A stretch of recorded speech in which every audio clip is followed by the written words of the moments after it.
Hi. Yeah. Wow. Thank you for showing up. This is so exciting, Stephanie. And this is, I'm going to start again. I'm going to introduce both of our poets, and then they're going to both read. And I think are we doing Q&A? Are we Q&A? Yes. Yeah. Sorta. Q&A, but no comments. Make sure your Q is a Q. So Shane is going to go first. The trouble with introducing Shane McRae is that there are so many of him. There is the memoirist who's astonishing, scary, beautifully, idiosyncratically, attentively written, check out those sentences, story of a kidnapped childhood pulling the chariot of the sun is right now attracting more attention and more reviews. There is the author of an innovative sonnet sequence about making a family and raising a young child who is, as many of us are, on the spectrum. A sequence that is dense with serious verbal play, of repetition with variation, that is Mule, which is the book through which I and a short stack of other critics first noticed this then emerging, and now I guess you've emerged, yeah? Yeah. Figure of brilliance and of moral authority. And in one of many interviews about the book conducted later, McRae compares its overlapping and amplified resonant phrases with which it's like they've got an echo or a delay pedal on them in those lines in Mule to the music of My Bloody Valentine, which I didn't see that coming and now I do.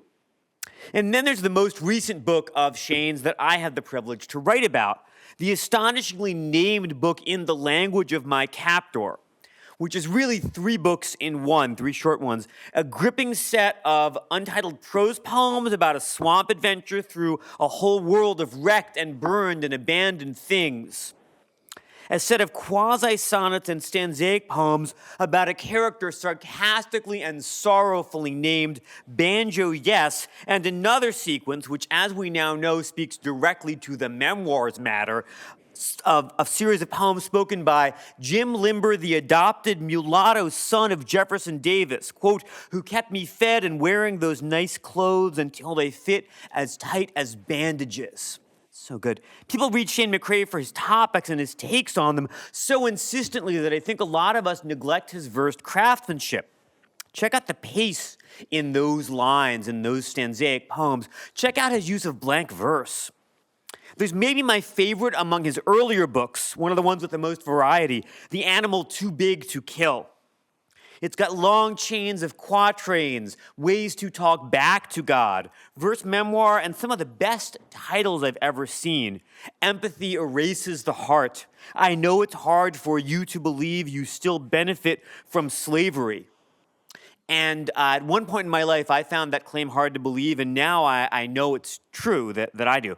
And the title and the whole book remind us how McRae addresses various audiences in various poems, even within the same book, while still and always seriously speaking to himself, overhearing himself, situating himself. He's a poet who writes his poems because they demand to be written, not just because he feels like it. And he's a poet who's shown how he is able to get a lot out of repeated words at the same time as he knows his nations and publics and family and the language itself ask him not to repeat himself, to keep doing new things. And we can see those new things, those new demands, in, I think it's still your most recent book, The Many Hundreds of the Cent. Most recent one. Is that for sale here? I hope so too. Buy it. This is a book that begins in a Dante-esque dark wood, but the wood's on fire. And then it descends, and it ascends. It has him saying to a daughter who just wants to watch videos on her phone, I can relate, we will help you understand here that understanding is not taming. There's autobiography in it, of course, and more sonnets, and Aeneas, and Dido, and a dog that craves meat, and Hector, and Astyanax, I think. Astyanax? Little guy, scared of the helmet? There's a baby, though. Okay. Trojan War babies, but not that one. There's a little bit, some influence from Frank Bidart and Louise Glick and Langton Hughes and Gene Toomer and John Milton, and what I think at the end might be a direct response to one of Jericho Brown's best poems. McRae's poem that I think might be that response is called In the Event Of, and I don't know if we're going to hear it tonight, but I encourage you to pick up the new book and read it. There's a kind of dry strength in this new book that comes at once from an inwardness with the heritage of the pentameter and a sense of what this voice and this poet has more than survived. Oh, music, who will make you new? McRae asks the language. And I don't know what answer I was expecting, but I don't think it involved bark psychosis. Not the phenomenon, although I think you are a dog person. Dog person? Oh. But there are dogs. There are all these dogs in those poems. Okay, is there like a book that has all the cats in it that I missed? There's no cats in it. When I was a kid, my grandparents took my dog away from me, but that's why dogs probably show cats. Oh. Right. Yeah. Oh, wow. Okay. See, you just go right beneath the surface of a Shane McRae poem and you learn so much about where the poem as a work of art came from, not just about the author.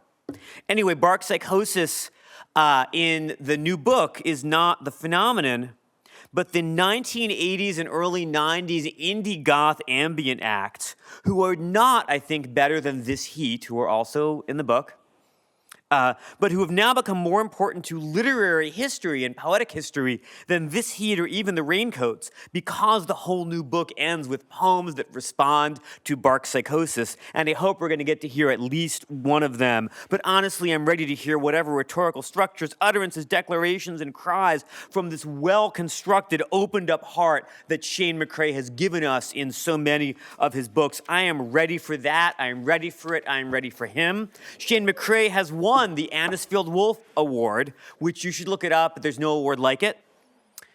He's been a finalist for the LA Times Book Prize and the National Book Award and the PSA's William Carlos Williams Prize. He has also won a Whiting and an NEA Award and a Guggenheim. He has taught at Oberlin College, and he is now training the next generation of poets in the great MFA program at Columbia. He holds a BA from Linfield College, an MFA from Iowa, and a JD from Harvard Law School. Is that right? That's what it says, and it's really about time we had Shane McRae here. I'm really excited about it. And him, and them, all the poems. You may want to hold your applause for when he reads, because I am going to introduce our second speaker before we hear him. I'll go fast. If you are where you are, then where are those who are not here, not here? That's one of my favorite lines, or pairs of lines, from Manhattan is a Lenape Word in Natalie Diaz's second collection, Post-Colonial Love Poem. That is love poem singular, as if the whole book were or could be a single love poem, which in a way it is, but it refuses to be, because there's so much love and so much unlove in this deservedly popular work, all together braided. Those of us who already followed such things learned her talents and her unusual biography at the same time when My Brother Was an Aztec appeared, and her life and her style and her narratively entwined, seriously compact approach to verse storytelling just showed up.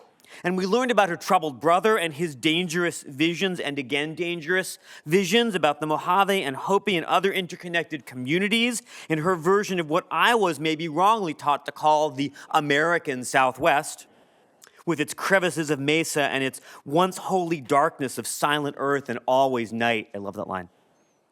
We learned that she had become, I think, the first Division I women's college basketball player to publish a book of poems with a major publisher. Is that right? Is that right? I think it's right. I have looked, I have researched this. I have not found them. And not just any player. You played for Wendy Larry, right? Yeah. There are certainly better players. I mean, there's all, I mean, that's quite a high bar, though. Yeah, she's not going to play, like, Wendy Larry was a really legendary, long career women's college coach who trained a number of people who ended up in the WNBA.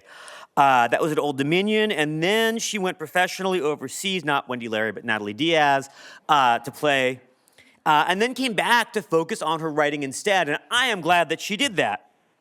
I have no idea if she wants to be asked about basketball, but I kind of hope so. We also encountered in that book all kinds of formal gestures and movements, including an abecedarian that my students imitate pretty regularly, whose penultimate line warned, "You better hope you never see angels on the res." And by we, when I say we encountered an abecedarian, I mean a lot of us. This first book was everywhere. If you were reading poetry in 2012, 13, 14, my students were reading it. Your students were reading it if you were teaching at the time. And the Pulitzer Prize Committee was probably reading it to get them ready for Post-Colonial Love Poem, which they gave the Pulitzer Prize to in 2020. And I've been rereading that book this week. And the first time I went through it, I focused on the post-colonial, but this time I was just looking at the love poem. It's really lovely, and of course really gay. I'm one of those D&D gays, right? I realized last week that there are like go out to the club gays and then there's Dungeons and Dragons gays, and I am a Dungeons and Dragons gay. And so I noticed this time through the red icosahedron in her prose poem Inklight with its 20 seats of desire, and that just hit me. I guess it was a critical role, I don't know. It's a prose poem that wants to be heard, to go out into the world and make itself heard. And later in that same love poem book, the beloved's legs open and close on a Baroque mansion.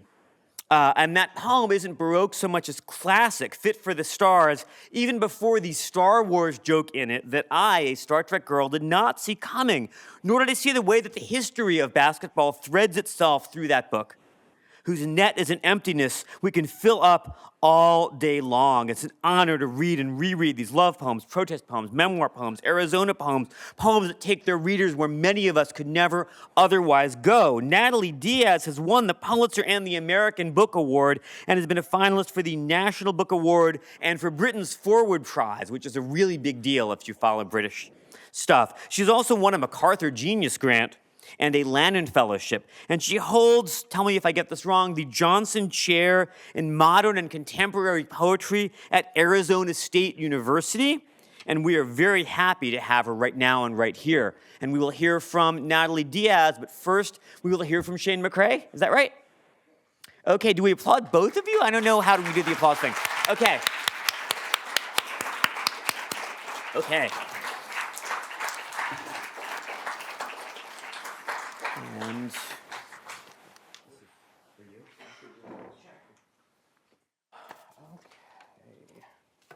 howdy.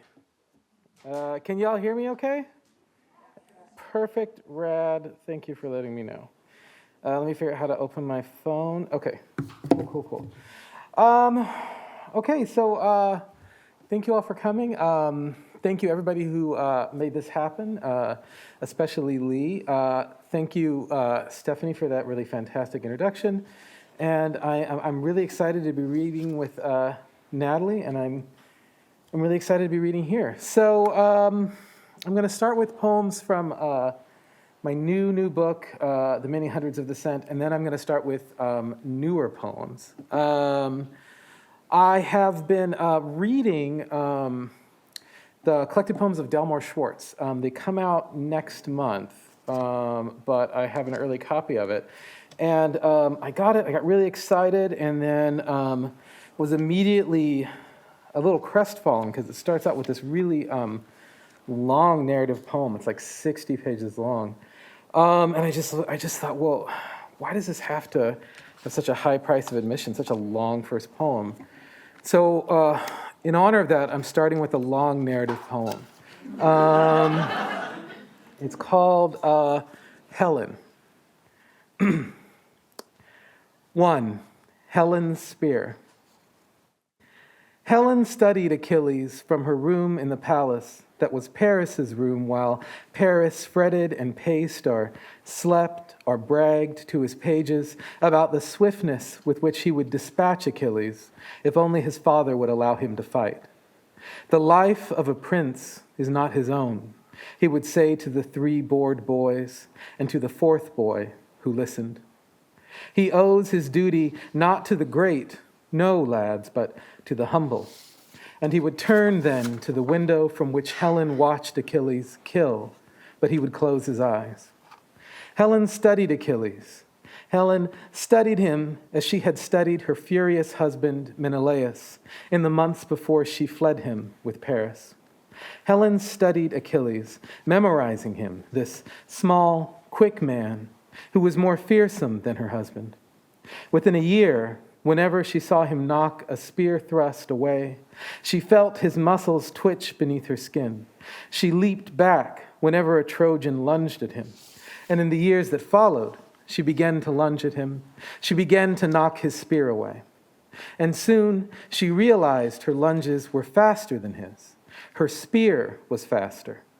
And as she and Paris watched Hector emerge from the city to battle Achilles for the first time, she said to Paris, "I love your brother, but Achilles will kill him. And your father will command you then to fight Achilles. Command your boys to prepare your armor, but not the youngest. I don't think the child could bear to lose you." Paris nodded, and that night, while Helen pretended to sleep, escaped the palace through the secret tunnel she had mentioned to the youngest page the day before. Helen rose and stepped to the window. She watched Paris sneak from shadow to shadow across the beach. Her spear arm twitched as she watched. 2. Helen of Troy. The voice of Achilles rolled over the gates, and many in the city thought the gates had been breached. So loudly did his voice resound. And some men fell immediately as if they had been commanded on their swords, abandoning their children, their wives, their slaves, to the wrath they heard coming. The wrath was one man, making himself look taller a few inches. His voice sounds slightly louder by standing on his toes on the back of the corpse of the warrior he had fought and killed the day before, Hector, once the champion of Troy, before the city's unbroken gates and high walls. He shouted, "The best of you by far is now dead. Return the wife of Menelaus, and I will spare your city. Defy me, and I will claim your wives." And some men heard this and thought he spoke from their homes, their beds, and fell on their swords. In the palace, Helen stepped away from her window and strapped on Paris's armor and the bronze mask he wore when sparring, though his opponents, fearing execution, had always avoided his face, took his spear and his thick shield and snuck from the palace through the tunnel through which Paris had escaped the night before, emerging on the other side of the wall 100 feet from Achilles. She made her voice deep, and she shouted, "I am Paris, Prince of Troy. I come now to kill the man who killed my brother." Helen didn't wait for Achilles to reply, but ran toward him, sunlight glaring off the mask, changing its aspect from Paris's playful glower to the face of Thanatos, not smiling and not frowning, who doesn't fight but reaps. She rammed Achilles from Hector's back with her heavy shield and almost knocked him down, but he stumbled backward into Greeks, who shoved him forward again. He pulled his spear from the sand where he had left it erect next to Hector's corpse, and lunged at Helen, who knocked the tip of his spear down with her spear. And his spear lodged in the sand and raised Achilles for a moment, like a vaulting pole. For a long moment he held the spear, and the awed Greeks watched him rise. But then he let go and landed square on his feet. Achilles cried out for a spear, and Odysseus flung Hector's spear to him. He caught it as he leaped at Helen, slamming his shield into hers, breaking her shield arm, though she didn't feel it breaking, but only slid backward in the sand a few inches, and raised her spear to block the hacking strike Achilles attempted with Hector's spear. Hector's spear, weakened in the fight between Hector and Achilles, broke on Helen's spear, and Helen kicked Achilles' legs from beneath him and flung away her spear. She jumped on him then, pinning his arms with her knees, and smashed the edge of her shield down on his face, just above his nose, and smashed the edge of her shield down on his throat, and smashed the edge of her shield down on his forehead. And as she raised her shield to smash it down again, she saw blood dripping from the edge, and shards of bone as dark as blood falling from the iron edge of her shield. And she turned and smashed the edge of her shield down on his groin. And she stood and threw her shield at the backs of the Greeks who were fleeing now to their ships. Some men in the city still groaned, their swords in their stomachs. Paris's pages, who had never once attended him in battle, left the city to claim Hector's corpse for Troy. 3. Helen after Troy. The battle over, Helen raised her mask. Blood dimmed its bronze cheek and forehead. Its bronze chin shielded her eyes from the sun. She ordered her youngest page, who had before served Paris, to hurry back to Troy and to return with Hector's horse, to lead the horse on a new rope to her. And though the horse refused to trample the smashed corpse of Achilles into the sand he had earned, still she untied it, first feeling then her shield arm was broken. Still she shouted the horse away. So, this is a new poem, and like I said, there's going to be a bunch of new poems. I always feel like a legacy heavy metal act saying this is the stuff from my new album. Whenever I say that kind of thing. This one has an interactive component in which I ask you a question. I'll ask it right now. Can anybody tell me the name of the presidential limousine? Presidential limousine, United States president. You know what it's called? The Beast. Thank you. I appreciate that. I knew I'd get an answer at Harvard. I knew it.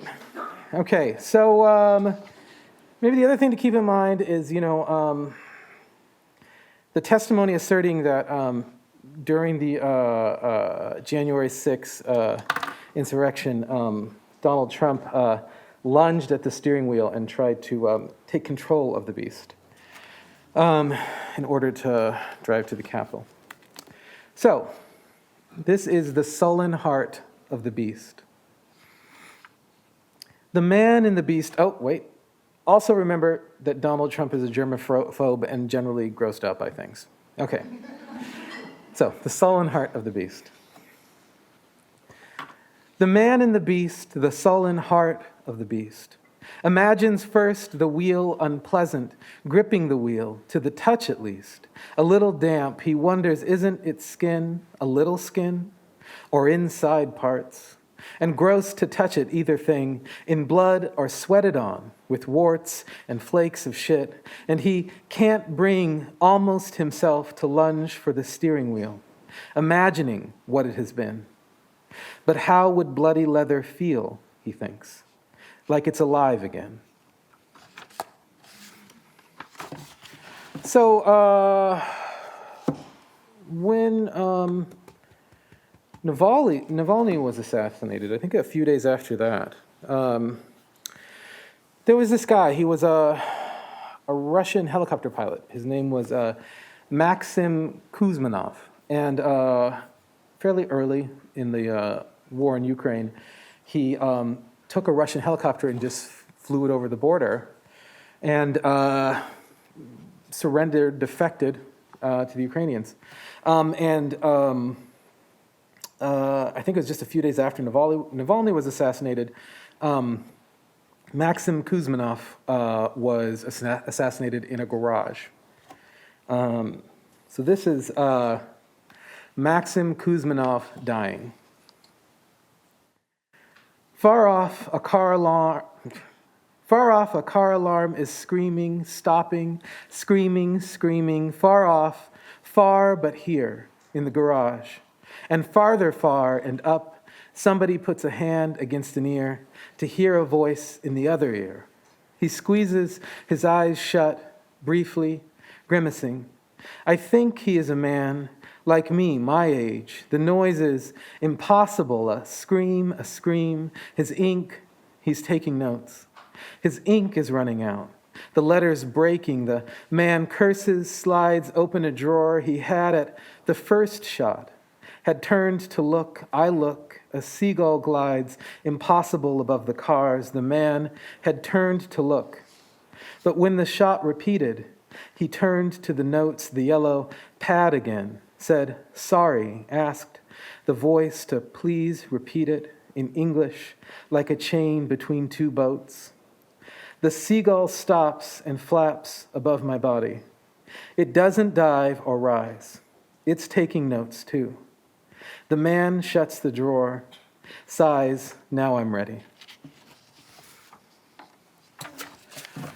Okay.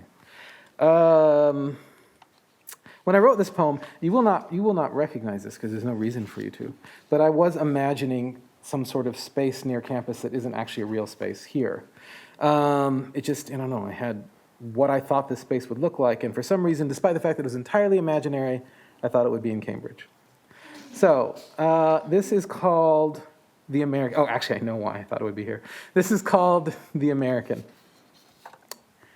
How can bombs fall if, have I funded bombs?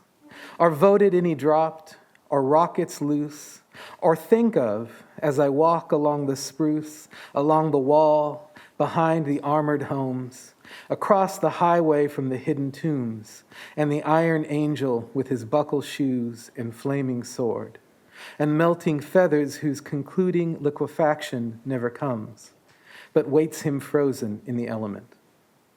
Or sent bombs where I haven't sent someone's armed child, from where the humanity has been recalled, where who is wounding me, where all the babies become killers, their small blood gone colder than his iron hair.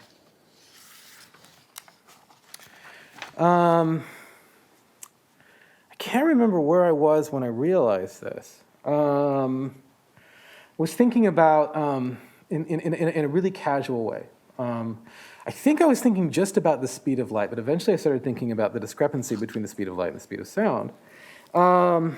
And I realized, as I suppose we all must, sooner or later, that as a consequence of both light taking time to travel, our brains taking time to process things, that it is actually impossible, no matter what innumerable self-help books tell us, it is impossible to live in the present, because the present is imperceptible, because it's always out of phase with us. So you can't actually see what's happening right now, and you can't actually hear what's happening right now, but what you see that you think, and what you see that you think lines up with what you hear, in fact, they are hitting your brains at different times, because again, light's so much faster than sound. I can't remember when I first thought of this, but it's been really bumming me out since, and it's been a long time. A long time. So anyway, I wrote a poem thinking about that. And it is called November Light 2023. Always but imperceptible by living eyes, the light from things, events at any distance, inches even. The light from things, events, because it has to travel you, see the event, thing, after it happens. A living person sees it, not to say the dead would see anything quicker, see the instant it happens, not to say the dead see things, events, without the aid of light, but we, the living, see, after, on earth, an interval, too brief to notice, things, events on earth. Some stars are dead, of course. And how would anybody notice, perceive the event, thing happening before they see it happening? The looked at thing, event, not touch. The signals have to travel, not sound.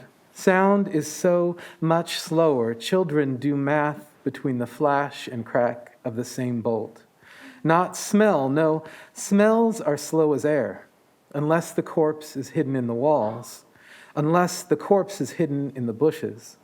But maybe, if the corpse is hidden in light itself, behind a screen, the air the living person breathed will take 10,000 lives to reach you.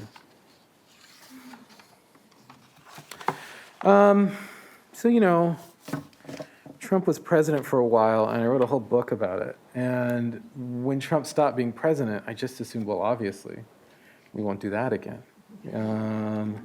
I'm so glad that I don't have to write more of those poems. So, this is blank verse sonnet on purity. America, your blood is poisoned. Lord, help you, it's poisoned, and no God can help you, America. Nah, what you need is bleach. I read it in a headline, bleach and sunlight, back when the president was president. America, just open up a vein, a big one, let the sunlight in, the bleach. I bet it's got to feel like when you're hot, so hot you see a bottle of cold water and it looks good. And when you drink it, you can feel that coldness falling to your belly. America, I bet that's how it feels, to clean your blood, to make your insides white, except the cold is everywhere forever. This is another sonnet in which most of the rhymes fail. How many now? 1,000, I can't look. America, 1,000 still. I said I couldn't, then I looked. How could I not? When I imagine hell, I see the dead together in a lake. I see 1,000, about 1,000, in a burning lake. The only torment most of us remember. From where we heard of it, we don't remember. We, us. How many children did we take and keep, are keeping, though we're better now, have voted ourselves better? Good enough to try to give them back and give up slowly. How many now have most of all their lives been trapped with us while we were giving up?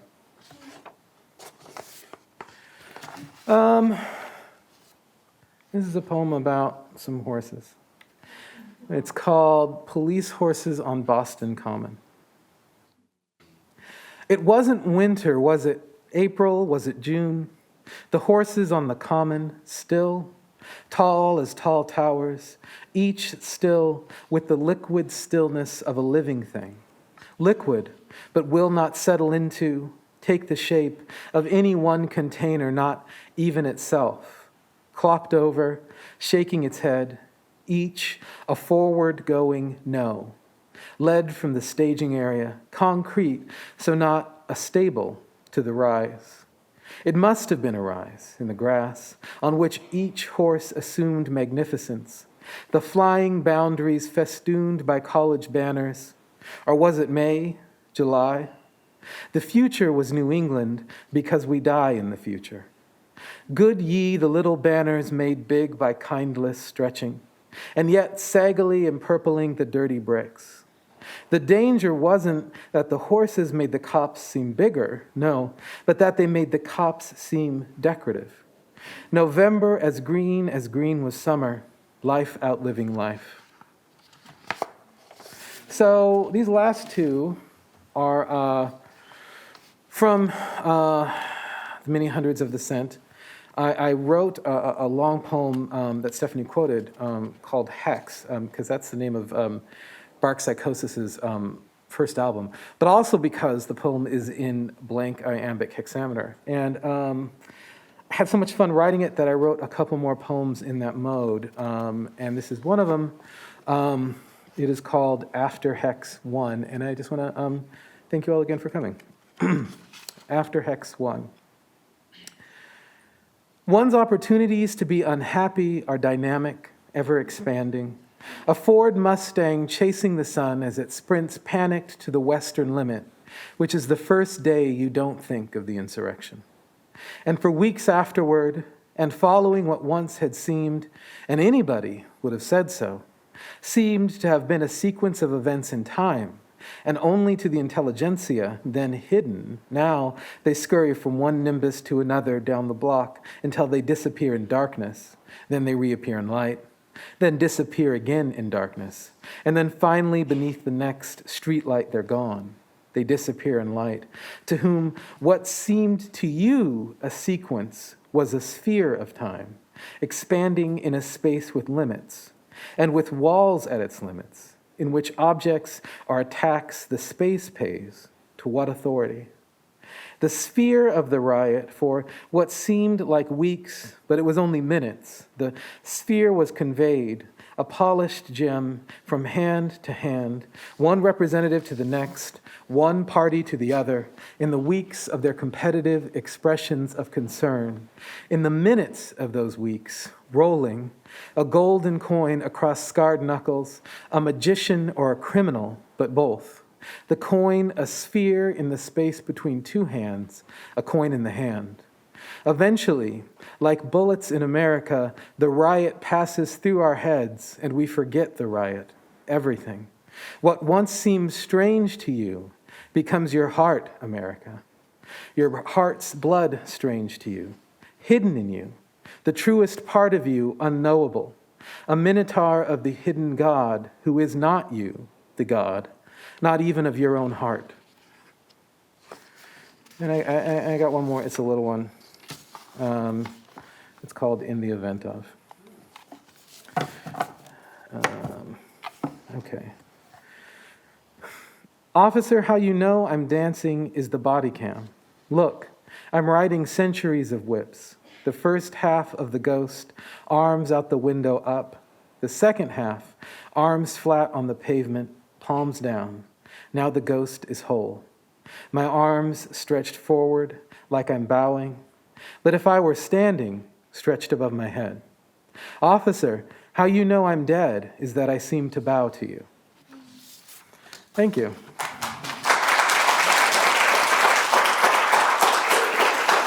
Gracias, Shane. That was very beautiful.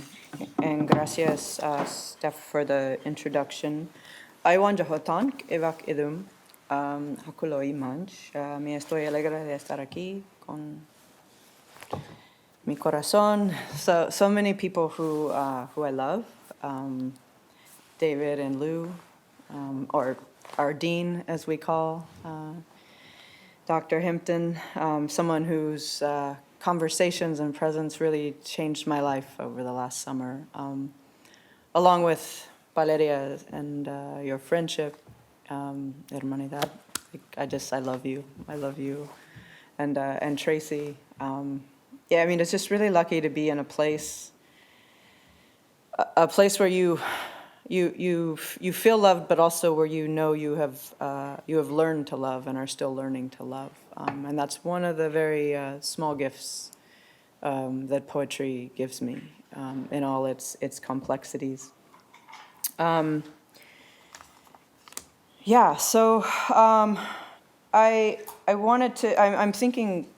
I had the luck of listening to Tracy and Joy speak, and again in terms of just you were at the Linzic in New Mexico, and I should start the timer because otherwise I'll be like very native and just go on. And you said you were talking, and it was a candid conversation between you two, but you started talking about language, and I paraphrased from what you were saying, but you had this question of like what is the language you need right now? What is the language you need? And not just need, but like with intention, like need to live, need to get up in the morning, need to love. And it's stayed with me, like, every day. It's a question that I use to sometimes get me across the span of a minute, much less a day or a month. And I'm thinking of the transformation of silence into action. So I'm thinking of Lord, and she said, I have come to believe over and over again that what is most important to me must be spoken, made verbal, if shared, even at the risk of having it bruised or misunderstood. And I think alongside Tracy, with what you offered in that moment and in your work and in your poems, Lord also asked, what are the words you do not yet have? What are the words you need to live right now? What are the words you do not yet have? And in some ways we have them. We've been talking about the same things happening over and over and over again. And I want to begin with something I learned from an elder, Inez, a poet, Nimipu poet. So sometimes people said Inez Peirce. And she was thinking about the ways she wants to be present when she comes into a room of poetry, to remember we have bodies, the luck of a body, the luck of a life. It's hard sometimes, except it's easy for us right now, And so she says when she comes to read, she thinks about these things. And so she says, and I'll say them in Mojave as well, she's thinking about all the faculties that she comes to make and create poetry with. So when she arrives into a room of poetry, the way I want to arrive to you, she says, I touch my ears, asupath nyep ismaik. I touch my eyes, asupath nyep idonch. I touch my hands, asupath nyep isayim. I touch my chest, asupath nyep iwanch. And I touch my mouth, asupath iyanch. And I arrive to you, to speak always toward Palestine, and tonight as well. And I'll begin with an elder of us all, a poem we'll never hear enough, and I hope we hear it more and more. June Jordan's Intifada Incantation, poem number 8 for BBL. I said I loved you and I wanted genocide to stop. I said I loved you and I wanted affirmative action and reaction. I said I loved you and I wanted music out the windows. I said I loved you and I wanted nobody thirst and nobody cold. I said I loved you and I wanted justice under my nose. I said I loved you and I wanted boundaries to disappear. I wanted nobody roll back the trees. I wanted nobody take away daybreak. I wanted nobody freeze all the people on their knees. I wanted you. I wanted your kiss on the skin of my soul. And now you say you love me. And I stand despite the trillion treacheries of sand. You say you love me, and I hold the longing of the winter in my hand. You say you love me, and I commit to friction and the undertaking of the pearl. You say you love me. You say you love me, and I have begun. I begin to believe maybe you do. I am tasting myself in the mouth of the sun. And I'm going to read a few poems, a couple newer ones, and to add to Shane's album. What did you say it was? Like a Like a legacy heavy metal act that only wants to play like the new album instead of their hits. Or whatever. All right. But your newer thing, yeah. I borrowed your book. I appreciate it. I'm always forgetting something. Forgot my book. I'm going to read the title poem of Post-Colonial Love Poem.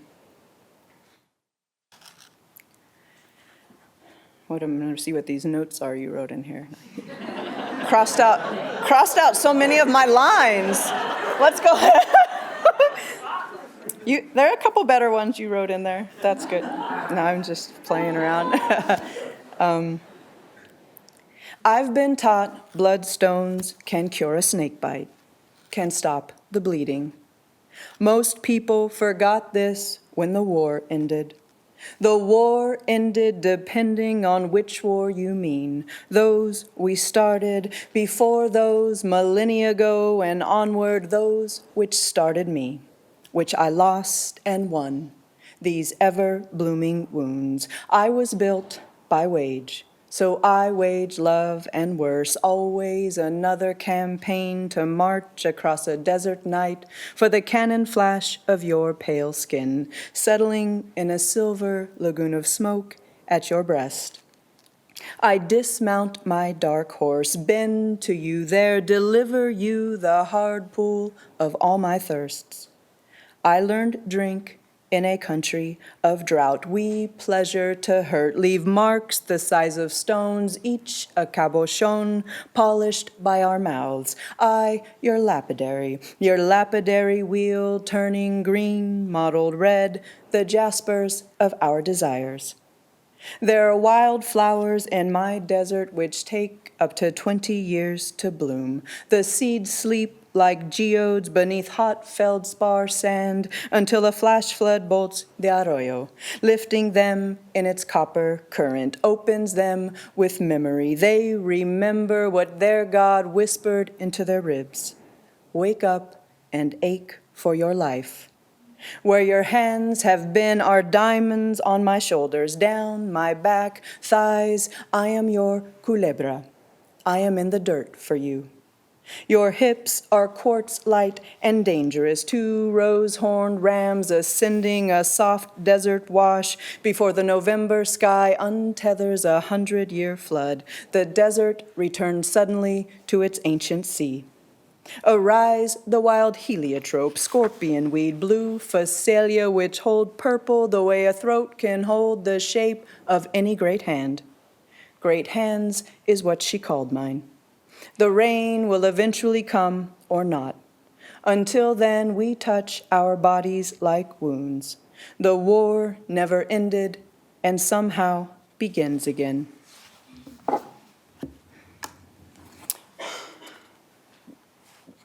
Dean Hampton, do you know the story of Kronos and that turtle? I hope you weren't going to ask me. I thought it was a native guy at first. Yeah. Yeah. I'm so glad it's not. But I'm sure it's made up for around here somewhere, so that's okay.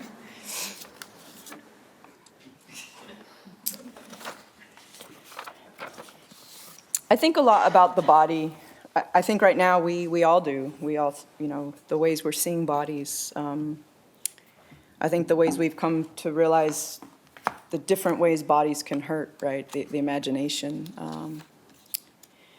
And I think a lot about my family's body. Right before the pandemic, my mother was very sick. My mother's a severe diabetic. It's, a native thing. And so we had a pandemic that began, of course, before the pandemic began. And so my mother had, we thought we were going to have to amputate her leg. And one of the things that I had to do was I had to learn the debridement of the wound. And I'm very queasy unless it's like a major emergency, So it was something for me to learn that and to be so close to my mother's body in that way and to hold her body and to... I found myself often talking to it. And so in that situation, in that scenario in the hospital, right, I started thinking a lot about furniture. And I'm fascinated by furniture because it's so, it's so hierarchical most of the time, but architecture in general, right, it's very prophetic. We have the furniture of war is something I became kind of obsessed with. That they would take these chairs out for these generals to survey the scene, that, when the British would colonize, they would bring their own furniture, and all of these things. And I grew up on the reservation in a HUD house, and so, everything is very, very much prophesied by whoever these prophets are toward who you will become in those scenarios. So I think a lot about the furniture. Which is why we have, I don't know if we still think of it this way, but at one time it was like the great white feminist circle. It's like, oh, we're going to change the institution. We're all going to sit in the circle. But still same chairs, same everything, Anyhow, I think a lot about furniture. And this in particular, I grew up on a reservation, so I clearly know what occupation is. I know what it's like to have boundaries. And this is referencing George Nakashima, who was in Minidoka, which is a Japanese-American internment or incarceration camp, which was in Idaho, and who's was an incredible Japanese architect and designer. So I'm really interested in the work he created, thinking of the places he had been. It also mentions Eero Saarinen, who's a Finnish architect. So there's a little bit of them mixed in here. And of course, something I'm also, well, that's sideways. Pandemic furniture. It's violence. A condition of occupation complement of its occupants and their furniture, each uncountable as damage. Furniture determines an individual's world in relationship to the universe, not the universe itself. Furniture and its personal belongings. I am holding my mother's purse and her phone. This hospital chair is an event of my body. Flexed calf, ankle hooked around the chair leg, the confusion of chair and the body, our unrestful living. Saarinen's slum of legs. I'm always abiding the bodies who don't love us, to abide the body I love. One of these bodies is pandemic. The other is an emergency. A bed is shaped for what is done there. My mother is in the hospital bed. I tell her and her wound, rest, but don't dream. Abide, but don't dwell. The furniture beetles arrive with their instruments of work. A group of furniture beetles is called an infection. One bores into my mother's foot. Why her foot? I ask. Appendages, furniture, echoes the furniture beetle, descending the wound. My mother tells a joke. A coffin is not furniture, but its handles are. I try moving my mother's wound from her foot to the other side of the room. But I am bad at domestics, and the wound remains. I'm considering becoming part of the furniture, the wound says, spilling dust from itself or my mother. Furniture is not the body, but what they do to ours. I press the red button. The nurse arrives, says the wound has remained long enough to be classified by the health department as an abode. I look inside. The wound has a bed with a full set of linens, an entire dining room, a dresser with drawers of silk socks, a small pistol with a wooden grip.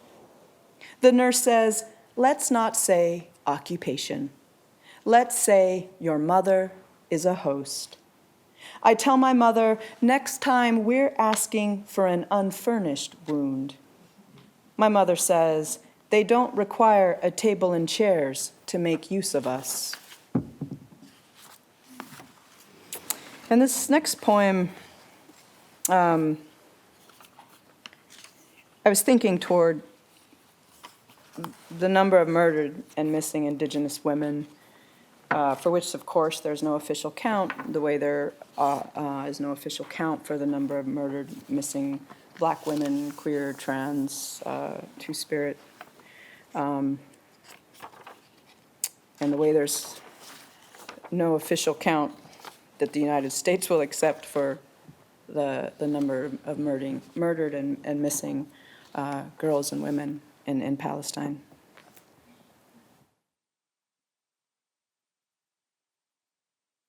Because for me, there's no difference between talking about the occupation and genocide of my people as there is for Palestine. Which is sometimes, I think, why I get away with it. You know? It's an interesting thing. It's interesting. I'm teaching at Yale. ASU is very different. We're a little more wild and rugged, but I think it's something. And I don't know if it's a power or a weakness of sorts, or if it is what that means about my relationship with the country that I am a citizen of, or within, or for. This also has an epigraph from The Matrix, so you might recognize Morpheus in here. Not quite as good as, Steph of the solo quote, thinking of the Millennium Falcon, but still Morpheus, close enough. Colony. The coyotes are on the beach, vacuuming tonight's terrible light with their eyes. They puncture the river sleep with holes of blue-green eyeshine. The river rolls over, awake. The coyotes are baptizing the rabbits, dunking them in the shallow water. The rabbits play dead in the coyotes' mouths, but jolt and cry out when they break the water. The river is cold and they shake, the rabbits. I've never seen a rabbit swim, and no rabbits will swim tonight. The river because it is the scene of their crimes. The river because it will clean us of what the rabbits have done. The rabbits are not from here. They come from another territory of night, from a different moon. The rabbits are white, which is not a color, but how fast it twitches. The rabbits disappear our women. Maybe not these rabbits yet, but rabbits like these, and soon. White rabbits as call and response, a multiplication. The game where everyone holds hands, then someone squeezes, sends a signal, and everyone sends the same signal they receive. If that game were forever and played by rabbits. Rabbits so white their eyes are pink. The rabbits took my cousin. They collapsed her down to a greasy spot somewhere. Like when your brother backs the truck out of the driveway and the truck leaves behind an iridescent liqueur on the ground. So you sprinkle sand over it to absorb the stain. The coyotes are a night shift, a labor of shades against the pebbled shore. They are a range of blue-black mountains reorganizing weight, a dusk. With more night happening, the rabbits become stranger. Their ears are slicked back like men. I try not to ask myself, what is a rabbit? I can't explain the rabbit, but I feel it. I've felt it my entire life, that there's something wrong with the world. I don't know what it is, but it's there, a white blot in my mind.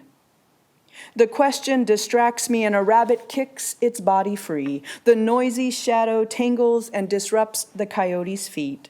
One of the coyote's shape transforms. It opens all of its mouths and recaptures the rabbit. At first, the cry of a rabbit is the cry of a baby. Then the cry becomes something there are no words for. The cry of a rabbit will make you cry, unless you are hungry, or the rabbit has pulled your cousin out of your life by her hair. The coyotes plunge the rabbit into the river 4 times. One of the rabbit's ears flap in the wind like empty violet shirt sleeves. Each time they are sunk in the water, the rabbits become more quiet. The silence embers the coyote's eyes copper, chrysocolla. Some of the rabbits hang upside down, staring off and soothed by the moon, who is also soaked with river and whose light trickles out from the middle of the water to the shore in tremors. Wounds move this same drenched way. The mesquite trees along the jetty are tap-rooted in the water. When you gash a mesquite trunk or cut its branches, its skin seeps red-gold sap, weeps and crusts an amber blister. The rabbits wish to begin healing, but their wounds are happening now. The rabbits wish to cicatrix. Rabbits are always too late. That's my mom. The rabbits' cries have become choked with water or the coyote's teeth, most likely with blood and fur, a burbling. The river and its bullfrogs are also sounds. A fish leaps from the water and falls back into it. I should have said the rabbits were screaming, not crying. I'm the one crying. On nights like this, everything is wet as tears. The coyotes move in a group how mourners move around a pyre, how authorities move to the door of a family whose daughter or mother has gone missing. Not a tight pack, but a breathing. How fingers brush one another on their own hand. The coyotes' tails are down. The rabbits aren't saying anything anymore. They were another kind of quiet before this, before the screaming. The rabbits have never wanted to talk about what they have done. This rabbit quiet is a new quiet. Tufts of pale fur rock in a foam onto the shore, then off back to and off again. It never settles. The coyotes clean the rabbits with the river and clean us of the rabbits. They lick the terrible light from one another's faces and eyes. But what the rabbits have done is still done. The coyotes know this and cry the spilling moonlight back to the moon. The moon crusts and closes. The coyotes leave the beach one at a time.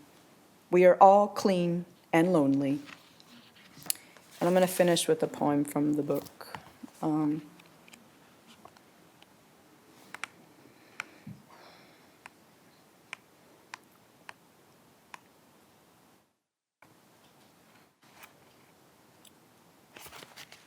don't think you liked this poem because it was hard to get to.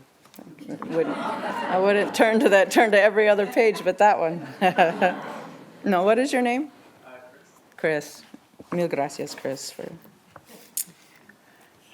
From the Desire Field. I don't call it sleep anymore. I'll risk losing something new instead, like you lost your rose and moon, shook it loose. But sometimes when I get my horns in a thing, a wonder, a grief, or a line of her, it is a sticky and ruined fruit to unfasten from, despite my trembling. Let me call my anxiety desire then. Let me call it a garden. Maybe this is what Lorca meant when he said, verde, que te quiero verde.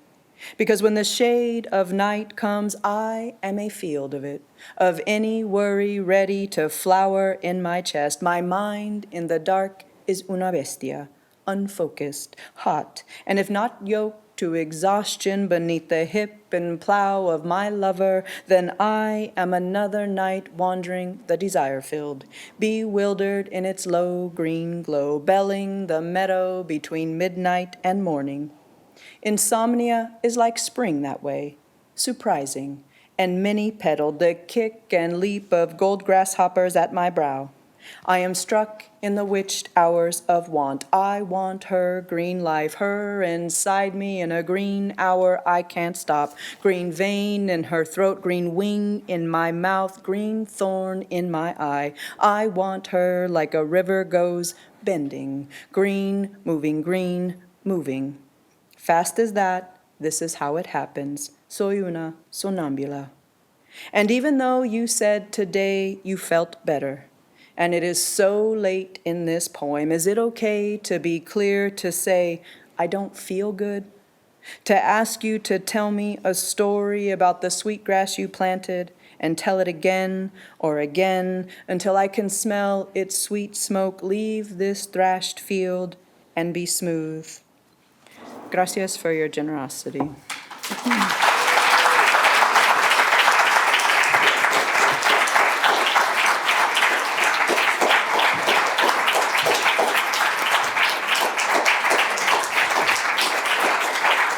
Thank you all for coming. I think we've got some time for some questions and some answers, but no comments. Is that right? Can we get the two poets up here? And do we have microphone wielders? Okay. Can you do the wielding? Okay. Would you two be more comfortable with the handheld mic, or would you like to speak at the podium?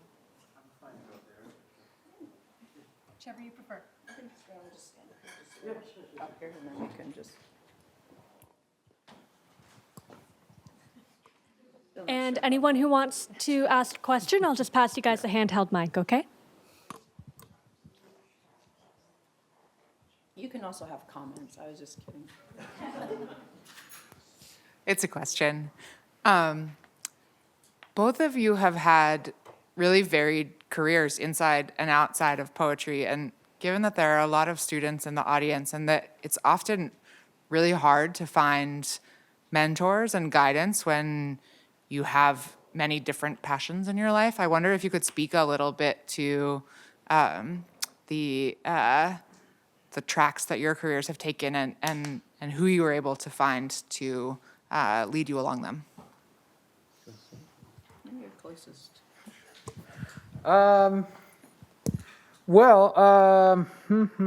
Where to start?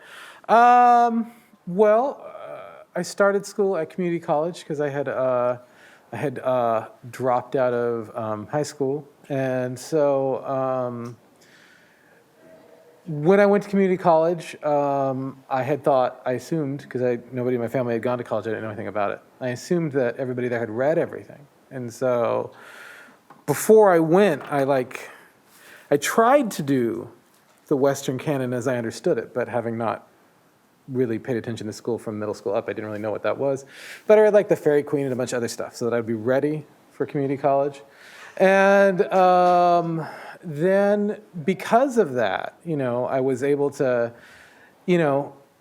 very immediately I was sort of bewildered by my landscape, and I made some connections with my professors at community college. Fred Chauncey was the one that I remember the most. We talked about the Fairy Queen a lot. Then Lex Runciman was a professor of mine at Linfield College. He was really, really, really important. He encouraged me to apply to Iowa because I just assumed I wouldn't get in and I wasn't gonna apply. Jory Graham has been just immeasurably important to me. Still is. Yeah, I mean, I would say that those are the main folks who have sort of helped me along the way. As far as career is concerned, I don't know. That's all. It's all entirely accidental. I've just been very fortunate, is what I would say. Yeah, and I came to poetry through basketball. I mean, I came to the world through basketball. And I think that's something I've learned is maybe the most important. Like, I think I'm a little jaded of like an MFA program. And I think for me, because what I've realized is the thing I try to give to my students is that poetry is not the end. It's a practice of being in the world, like it's a way of like, learning how to be a good friend, learning how to hold complexity, I think, in different ways. So for me, I think a lot of it is just finding people who know how to love, and so then love what they do, And in that, I think when people know how to love, they are in some ways good storytellers because they want to tell you about the thing that they love. Like I still keep thinking about, who was it who wrecked the car? I keep thinking of some of the stories that Dean Himpton and Lou told us in Italy, and but I mean that's I think what I am drawn to. I don't even come to poetry through poetry. I come through other ways of questions or wonders or love, and so I feel very lucky that I came to poetry through basketball, because the body now is a lexicon that I have, and so I think finding people who love what it is they're doing and who are willing to fight for it, because I think that's also, it's I don't know, Shane, how you feel, but it's like, sometimes it's kind of depressing to only hang out with poets. Because they, like you're trying to like make it through a day and they're like, well, what do you think about this line break? And so sometimes it's just nice to like find the energy to just want to keep moving and to keep imagining. And poetry is extremely important, but it's a smaller part of a larger momentum, I think, for me. So I love finding people who have different lexicons and do different things than I do. Also, I don't know that much about poetry, so I can't really talk a lot about, once they get real deep into things, I'm like, oh, yeah, but. Other questions or wonders?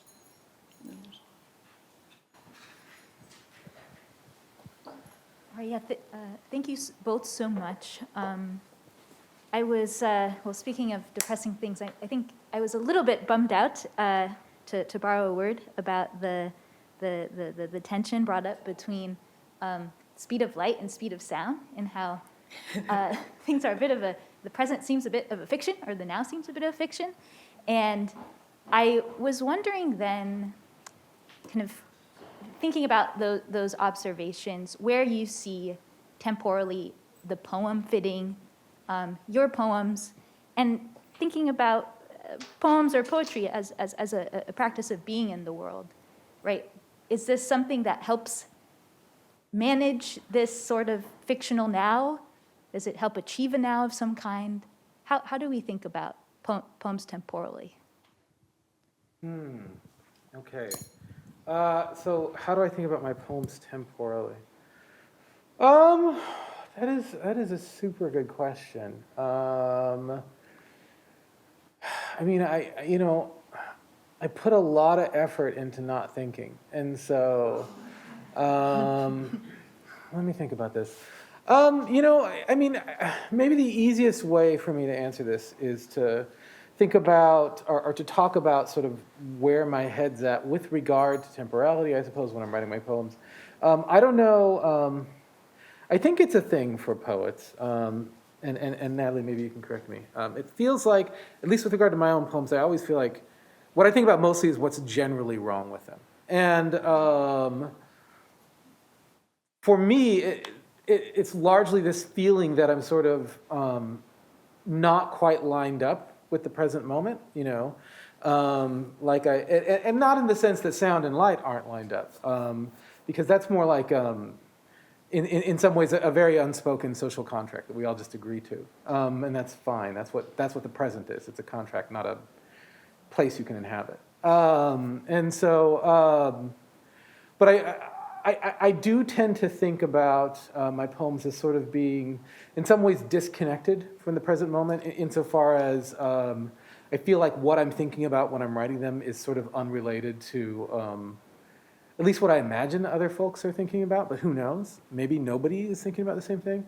But in a practical sense, when I'm writing them, I do feel a sort of distortion of time, which is because I'm sort of, zoning out, I guess, to some extent. I'm sort of thinking through the poem as opposed to, ideally thinking through the poem as opposed to thinking about the poem. I mean, never think about the poem, but try to use the poem as a kind of like a pair of like glasses, so that you can sort of perceive the world through it. And so in that sense, there is a kind of poem time, but poem time.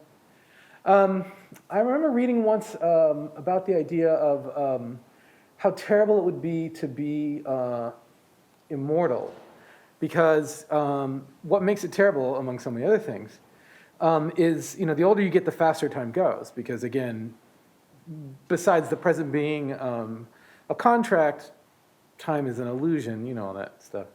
And by the time you're thousands of years old, years are just whipping past you, so that you can't even perceive anything near the present.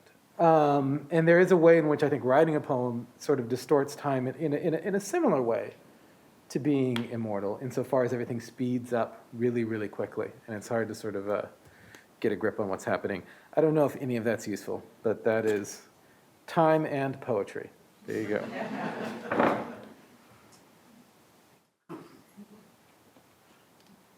I'm not even going to make eye contact with anybody about I don't believe in time, so I don't. Here's a mic pass. Oh, word, thank you. Hi. Form question. What's your least favorite poetic form and why? At least, Favorite poetic form and why? I don't think I've found mine yet. Least favorite? What is my least favorite? Sestina's, because I'm not a good enough poet to write them. Sestina's, yeah, they're hard. You can do it. Oh no, You can do it. they're too long. They're inherently too long. Do you must have one, that's why. You must have a few in your back pocket, that's why you asked that question. Yeah, some that I also feel like I'm not good enough poet to get at. So, Was yours also Sestina? Villanelles, but I'm. Those are super hard. Villanelles. Super hard. Yeah. I feel you. You said you're going to do a couple this week? Good. Stephanie asked. You got 40 hours. Yeah, Stephanie asked me to. All right, you do it.